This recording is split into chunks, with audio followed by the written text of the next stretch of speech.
जी बताया जाए, आज आपने एक प्रेस कॉन्फ्रेंस रखी है, किन मुद्दों के साथ ये प्रेस कॉन्फ्रेंस है और क्या कारण है आज प्रेस कॉन्फ्रेंस रखने का? देखिए, student Islamic organization of India एक छात्र संगठन है जो पिछले 40 वर्षों से समाज के नव निर्माण के लिए काम कर रहा है। फिलहाल बिहार की ओर से, एसआईओ बिहार की ओर से एक अभियान चलाया जा रहा है, जिसके माध्यम से हम ये चाहते हैं कि नए युवाओं को, नए विद्यार्थियों को भी समाज के सिलसिले में सेंसिटिव बनाया जाए और उनको जो है वो इस अभियान से, इस ऑर्गेनाइजेशन से, संस्था से जोड़ा जाए। इस संदर्भ में हम जो है वो पूरे बिहार ही में अलग अलग प्रोग्राम्स कर रहे हैं ताकि नए छात्र, नए युवा जो है वो हमारे साथ जुड़े और उनके साथ मिलकर हम शिक्षा के मैदान में, सामाजिक न्याय के मैदान में काम कर सकें।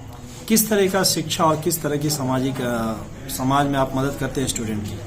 शिक्षा के मैदान में हमारा जो काम है वो बिल्कुल ग्रास रूट लेवल पर स्कॉलरशिप्स देने और करियर गाइडेंस करने से लेकर तो सेंट्रल लेवल तक लॉबिंग करने, न्यू एजुकेशन पॉलिसी और एजुकेशन पर जितने भी इश्यूज और मुद्दे आते हैं उन पर काम करने को लेकर होता है। हमारा एक full fledge department, centre for educational research and technical development, ये जो है वो दिल्ली बेस्ड है, जो पूरे देश में जो है वो इस काम को देखता है, इस्लाम देता है।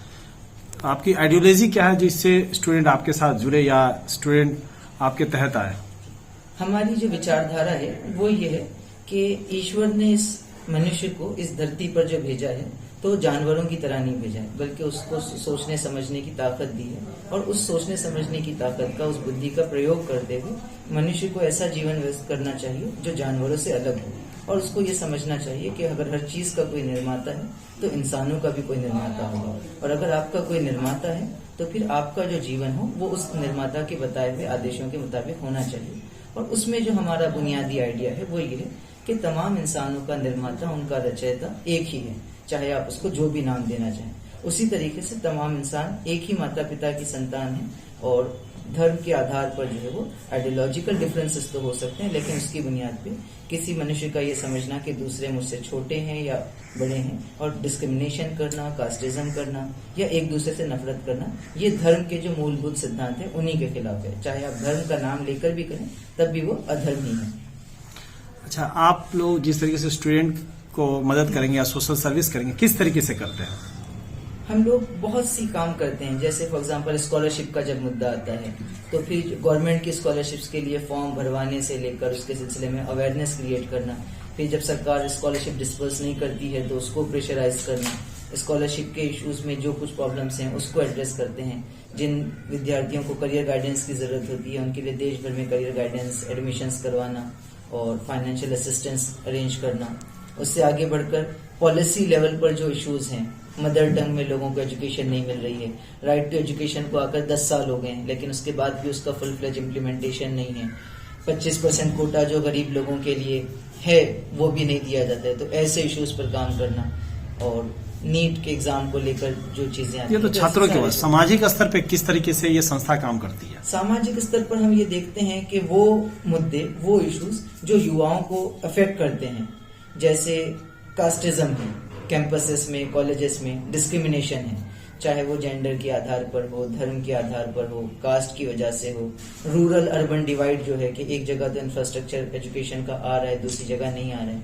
फिर आप देखेंगे कि नजीब अहमद का जिस तरीके से JNU से अगवा किया गया, रोहित वेमुला को सुसाइड करनी पड़ी, तो ऐसे जो मुद्दे आते हैं, पायल तड़वी का इशू मुंबई में रहा, तो ऐसे इश्यूज पर भी हम दीगर संगठनों को साथ लेकर आंदोलन करते हैं, अभियान चलाते हैं, अवेयरनेस सीरीज करते हैं, सेमिनार, सिम्पोजियम्स, पब्लिक ओपिनियन को बिल्ड करने के जितने भी माध्यम अवेलेबल हैं हम उनका प्रयोग करते हुए पूरे देश में काम करते हैं।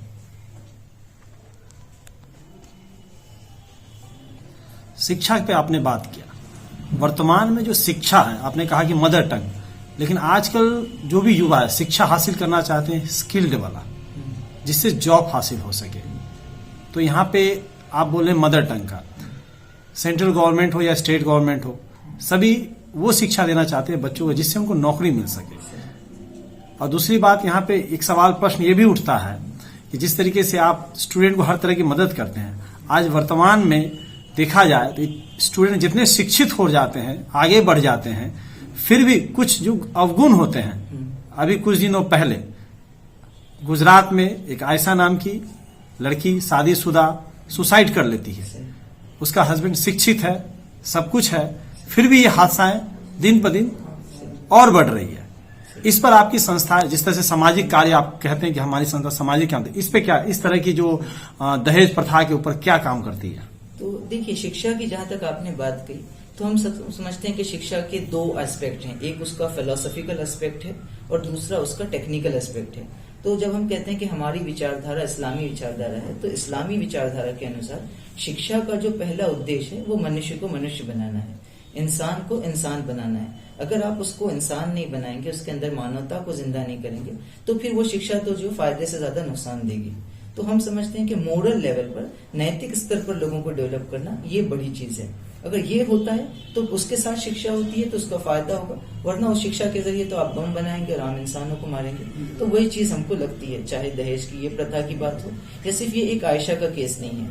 हमारे देश में एनसीआरबी की रिपोर्ट के अनुसार रोजाना जो है वो 20 से ज्यादा डॉरी मर्डर्स होते हैं और बहुत ज्यादा होते हैं। आपने सुसाइड की बात की, ये कोई नया नहीं है। एनसीआरबी की रिपोर्ट ये कहती है, नेशनल क्राइम रिपोर्ट ब्यूरो, कि हमारे देश में हर 1 घंटे में 15 लोग आत्महत्या करते हैं। होता ये है कि किसी केस को ज्यादा मीडिया लाइमलाइट मिल जाता है, किसी को नहीं मिलता। तो ये मुद्दा तो बहुत बड़ा है और हम इस सिलसिले में युवाओं से, विद्यार्थियों से और छात्रों से अनुरोध भी करते हैं। उनके साथ हमारी कैंपेन्स चलती हैं और ये इंश्योर करते हैं कि वो जो है वो दहेज और इस किस्म के जो सोशल इविल्स हैं उससे दूर हैं। खुद हमारे मेंबर्स जितने हैं एसआईओ के, उनके सिलसिले में हम लोग बहुत स्ट्रिक्ट ये मेंटेन करते हैं कि हम तो पूरी युवाओं की संस्था है, लेकिन हमारे किसी मेंबर के लिए ये परमिशन नहीं होती कि वो दहेज ले, और अगर हमको मालूम पड़ता है तो हम उसको अपनी संस्था से बाहर भी निकाल देते हैं ताकि प्रैक्टिकल एग्जाम्पल भी सेट हो। हमारे चैनल के माध्यम से हिंदुस्तान और मिथिला, आज आप दरभंगा में अपना प्रेस कॉन्फ्रेंस से कोई संदेश देना चाहते हैं? देखिए, जो बात मैं अपने दोस्तों से कहना चाहूंगा वो ये है कि इस देश में बहुत सिस्टमेटिक अंदाज में नफरत की राजनीति को फैलाया जा रहा है और नफरत की इस राजनीति को फैलाने के लिए धर्म का प्रयोग किया जा रहा है। तो हमको ये समझना चाहिए कि धर्म दिलों को जोड़ने के लिए आता है, तोड़ने के लिए नहीं आता। अगर आप धर्म के नाम पे लोगों से नफरत करेंगे तो आपको रुक के सोचना पड़ेगा कि धर्म तो इसकी शिक्षा नहीं दे सकता। तो हमको जो है वो ये समझना पड़ेगा कि ये एक पॉलिटिकल प्रोजेक्ट है, राजनीतिक कारणों के साथ इसको लाया गया है, और हम जो है वो इस बात की कोशिश करें कि हमारा धर्म जो है वो कुछ पॉलिटिकल पार्टीज के पास गिरवी नहीं रह जाए और वो जो है धर्म का वैसा प्रयोग न करें। तो युवाओं को चाहिए कि वो नफरत और सांप्रदायिकता की इस राजनीति से बाहर आए और समाज के निर्माण के लिए कंस्ट्रक्टिवली, पॉजिटिवली क्या कंट्रीब्यूट कर सकते हैं उस पर तवज्जो दें। आपका नाम? मोहम्मद सलमान अहमद। आपकी पूरी टीम यहाँ पर बैठती है, सभी किस किस पद पे है, सभी के नाम क्या है? तो ये हमारे दानियाल साहब हैं, इनका ताल्लुक दरभंगा ही से है और ये प्रदेश अध्यक्ष हैं बिहार के। ये शादमान हैं, शादमान सचिव हैं बिहार प्रदेश के, और उसके बाद बाकी जो हमारी टीम है वो दरभंगा ही के हमारे मेंबर्स हैं। आपका नाम? मोहम्मद सलमान अहमद।